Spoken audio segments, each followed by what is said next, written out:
Bonjour à tous, on commence cette revue de presse en Angleterre avec la victoire facile de Liverpool hier face à Burnley. Les Reds ont tranquillement pris le large face aux Clarets, comme le rapporte The Times, score final 3-0. Chris Wood ouvrait d'abord le score contre son camp, suivi d'un deuxième but inscrit par Sadio Mané. Et enfin, Roberto Firmino enfonçait le clou 10 minutes avant la fin du temps réglementaire. Pourtant, comme on peut le voir en une du Daily Express, Mané n'a pas été tout sourire durant la partie. L'international sénégalais a été passablement énervé contre Mohamed Salah, son coéquipier, lui reprochant de ne pas lui avoir passé la balle. À l'issue de la rencontre, Jürgen Klopp a tenu à apaiser les tensions. Sadio est quelqu'un d'émotif, a-t-il déclaré. Il n'était pas content, mais maintenant tout va bien. En Italie, la Juventus et le Napoli s'affrontaient hier dans le choc de la Serie A.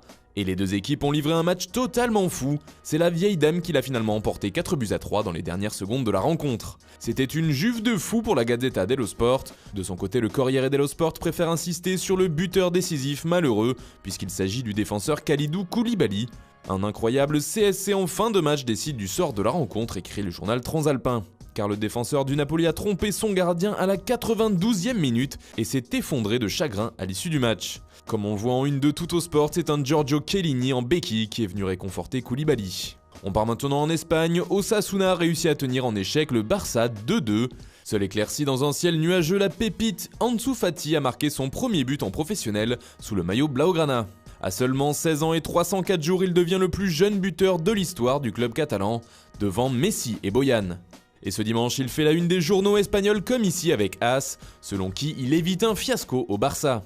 Fati est aussi en couverture de Mundo Deportivo qui célèbre le jeune héros blaugrana, tout comme le journal Sport.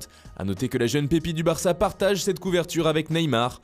Le Brésilien aurait offert 20 millions d'euros pour financer son transfert à Barcelone selon le journal. Pourtant, en une de l'équipe, on apprend que Neymar va finalement rester à Paris. Face à son transfert impossible à boucler par Barcelone, le Brésilien se serait fait une raison. Et il aurait annoncé à ses proches sa décision de faire sa saison au Paris Saint-Germain. C'est Queda, titre le quotidien français. La formule est différente du côté du Parisien, mais le message est le même. Neymar et le PSG vers un mariage de raison, titre le journal francilien. Enfin, on termine par le Real et Zinedine Zidane qui a laissé entendre qu'un gros transfert pouvait encore être fait du côté de Madrid avant la fin du mercato. Jusqu'à lundi, tout peut arriver, une bombe, deux bombes à la chez Zizou. Une sortie qui fait la une de Marca. La principale volonté du coach français reste Pogba et ce dernier fait parler de lui en Angleterre.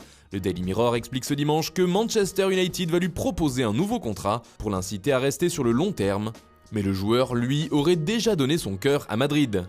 Voilà, c'est tout pour ce matin. Bonne journée à tous, on se retrouve très vite pour une nouvelle vidéo sur Foot Mercato.